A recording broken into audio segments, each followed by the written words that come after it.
चलिए सीधा आपको राजधानी भोपाल लिए चलते हैं। सीएम डॉक्टर मोहन यादव क्या कुछ कह रहे हैं, आपको सुनवा देते हैं। भाषण में जैसे मोती झर रहे हैं हमारे माननीय विधानसभा अध्यक्ष माननीय नरेंद्र सिंह जी भाई साहब, जिनके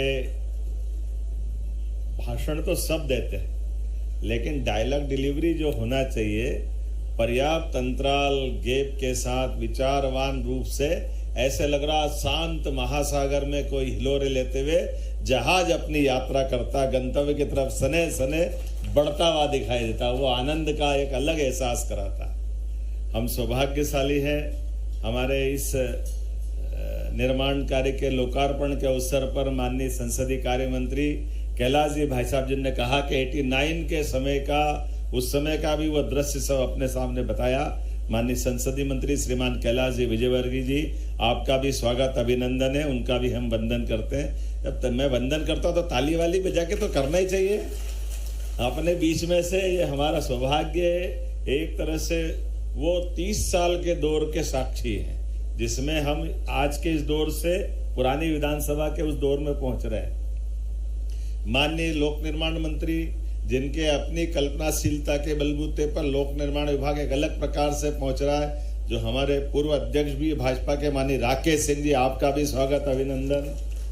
और माननीय विश्वास जी और कृष्णा जी, ये भी हमारे यहाँ के माननीय मंत्रीगण हैं, जिनके कारण से भोपाल की ये 2 मंत्री हैं। अब हमारे 2 नंबर पे भोपाल आया, जोरदार अभिनंदन। और आगे बढ़े हम सब मिलकर के तो 1 नंबर पे भोपाल आएगा। ये बात सही है कि नंबरों के अंकन लाने में कुछ न कुछ अभी हमारे लिए थोड़ी मोटी चुनौती है, उसको भी दूर करेंगे।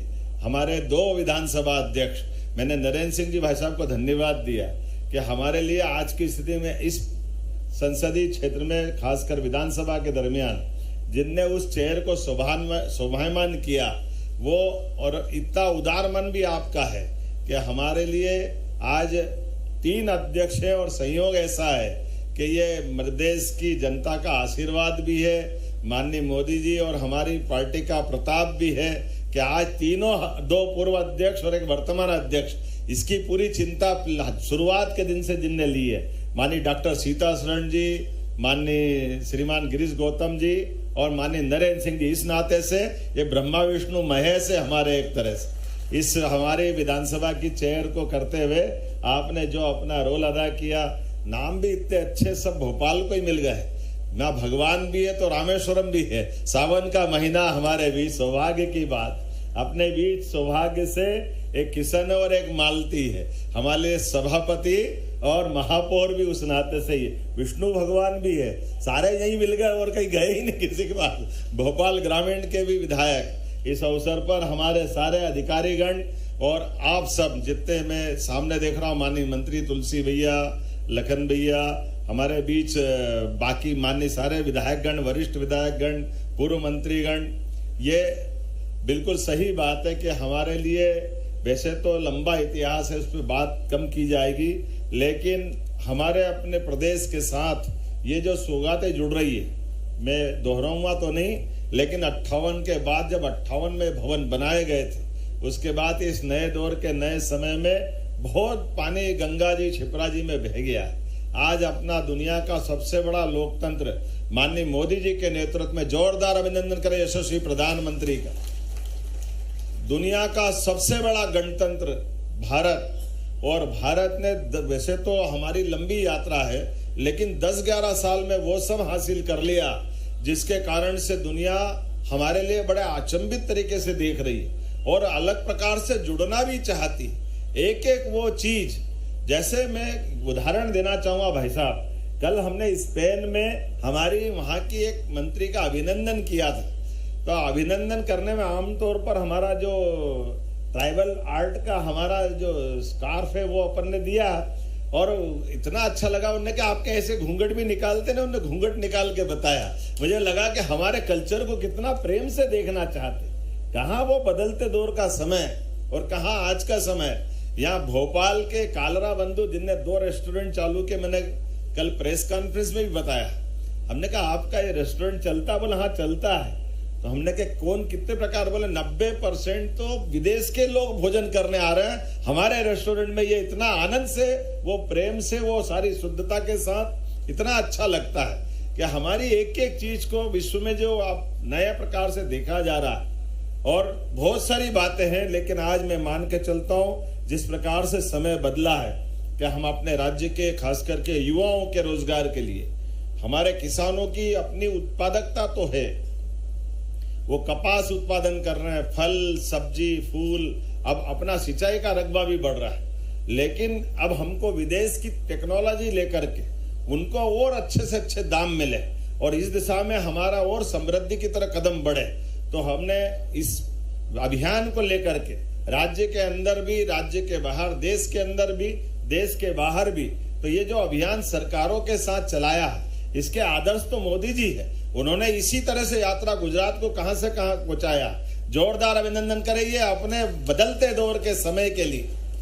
और एक एक करके वो सारी बात, जब हम अपनी समृद्धि की बात करते हैं तो स्वच्छता की बात भी आती है, और स्वच्छता की बात में भी वैसे तो आदिकाल से भारत के लोगों की जीवन शैली सदैव लोगों को आकर्षित करती रही है। हमारे लिए सिंधु घाटी की सभ्यता कितनी पुरानी है, कब का वो उस समय का उनका बिल्डिंग डिजाइन का, नगर डिजाइन का नक्शा, पानी की निकासी, रहन सहन के तरीके, हमारे घर घर में स्वच्छता की तो इतनी परंपरा है कि हमारे बीच में वल्लभ संप्रदाय के घर में तो माता बहनें एक वस्त्र, वो भी गीला वस्त्र करके भोजन बनाने में विश्वास करती। दुनिया जिसको खाना खाने बोलती है, हमारे यहाँ कोई खाना शब्द का संबंध नहीं रखता है।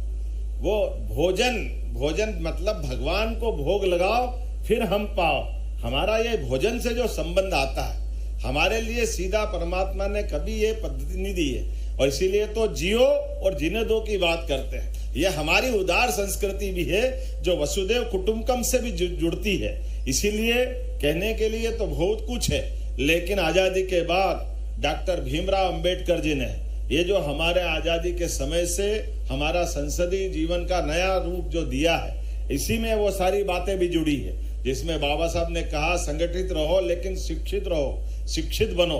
तो शिक्षित बनने के साथ नई टेक्नोलॉजी के आधार पर जो समय चल रहा है कि आप हमारे माननीय विधायक, अगर विधायक विश्राम गृह में भी आते हैं तो वह विश्राम गृह नहीं है, वो सेवागृह है। जोरदार अभिनंदन करो इस भावना के आधार पर। इसलिए हमारी सरकार ने भी अपना विजन डॉक्यूमेंट्स बनाते हुए विधानसभा के अंदर माननीय विधायक गण भी अपना पूरी विधानसभा में 5 साल में डेवलपमेंट का क्या खाका खींच के आते हैं, किस प्रकार से वो विकास की कल्पना करते हैं। इसलिए समग्र रूप से जब हम सारी चीजों को लेके चलते हैं, वो बदलते दौर का समय है, वो समय चला गया।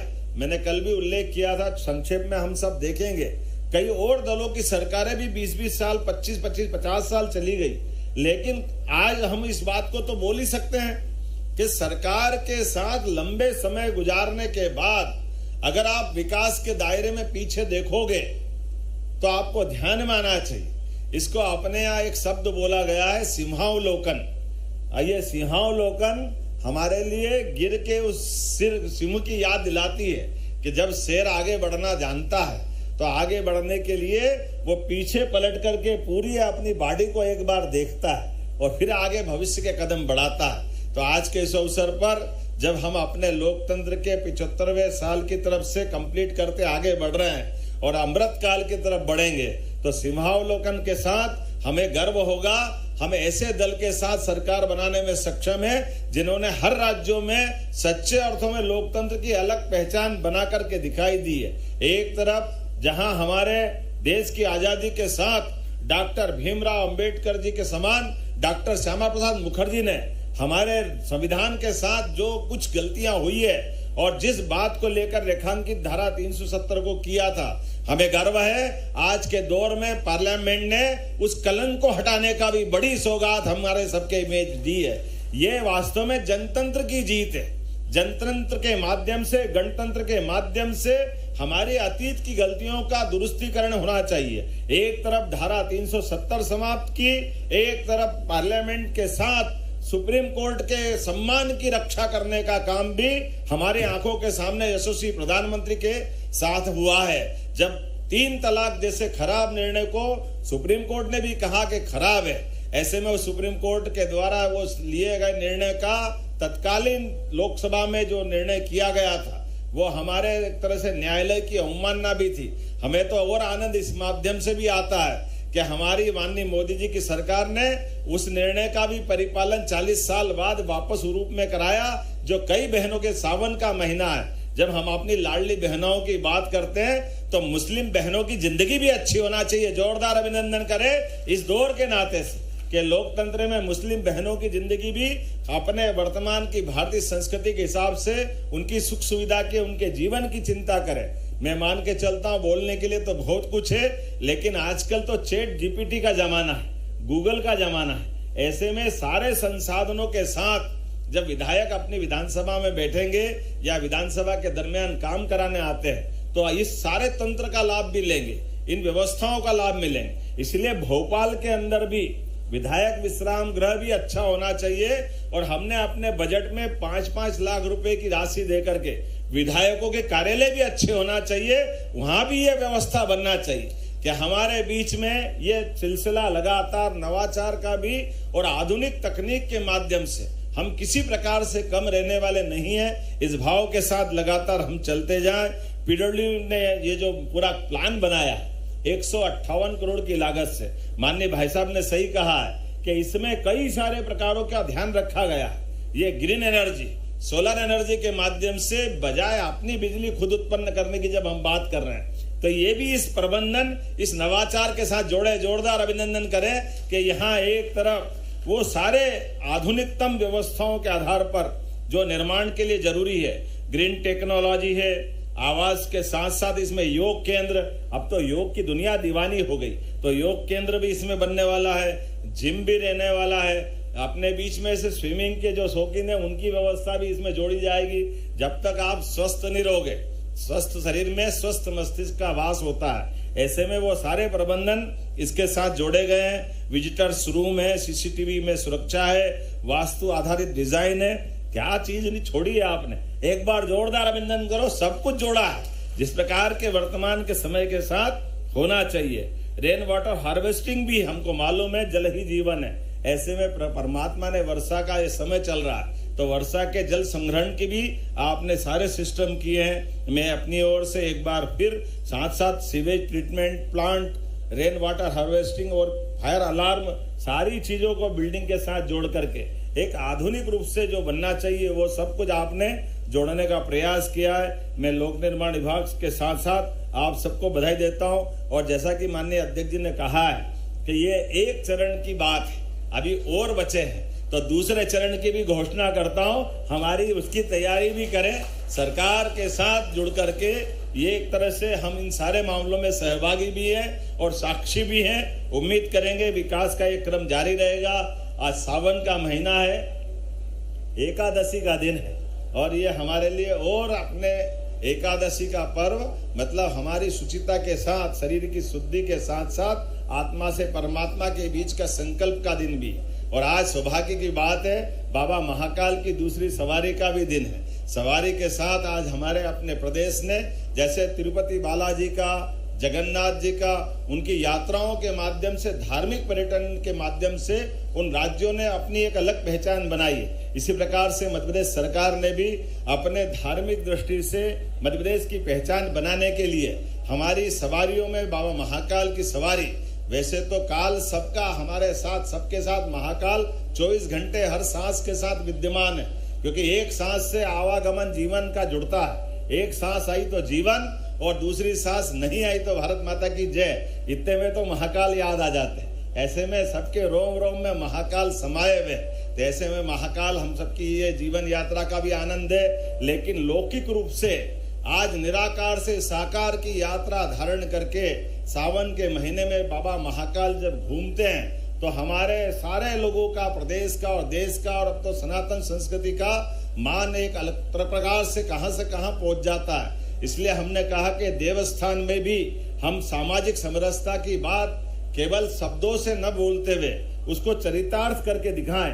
तो हमारे आदिवासी अंचल के सभी गांवों से बुला करके आदिवासी भाई बहन, सभी प्रकार के सभी समाज जनों को साथ लेकर के केवल मध्य प्रदेश के नहीं देश भर से आह्वान करते हुए ऐसी हमारी प्राचीन संस्कृति के आधार पर जिनकी आस्था और जीवन शैली उनको सबको जोड़ करके सवारियों के साथ हमने अपने मूल उद्देश्य को भी सामने लाने का प्रयास किया है कि हमारे अपने देवस्थान ये सबको समेट करके एक साथ लेके चलने के संकल्प की प्रतिपूर्ति होती है। आइए हम सब अपने इस नए निर्माण के साथ साथ अपने उसी उदात्त भाव को लेके चलें जिसके आधार पर एक शब्द में पूरे हमारी संस्कृति का निचोड़ आता है, जिस निचोड़ से भारत का हर नागरिक भारत के बारे में क्या सोचता है वो शब्द है भारत माता की। इसी में सब कुछ समाहित है। मेरी अपनी ओर से पुनः आप सबको बधाई, बहुत बहुत धन्यवाद। हार्दिक आभार माननीय मुख्यमंत्री महोदय जी का। सिर्फ 2 मिनट का समय और आपसे हम चाहेंगे। आभार प्रकट करने के लिए हम आमंत्रित करें प्रमुख